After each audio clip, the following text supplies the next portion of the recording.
Good morning mga clubbers! Another day, another vlog na naman po ang inyong Inday.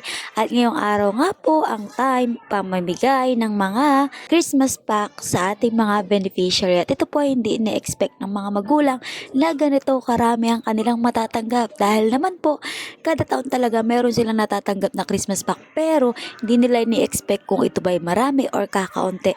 Pero ngayon tong ito ay talaga namang magugulat sila sa dami ng kanilang matatanggap. At syempre, salamat sa Panginoon dahil sa Kanya ay hindi naman talaga mangyayari ang mga ganitong mga biyaya at pagpapala.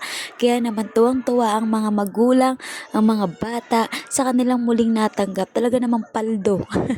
Kumbaga, ngayong Christmas ang mga beneficiary. Salamat sa compassion at higit lalo ay sa Panginoon. Napakabuti niya sa mga taong ito, sa bawat isa.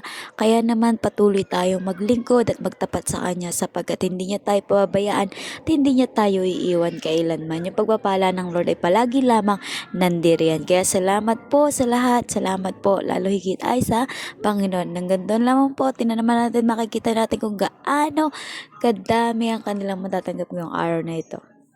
Kamsahamnida!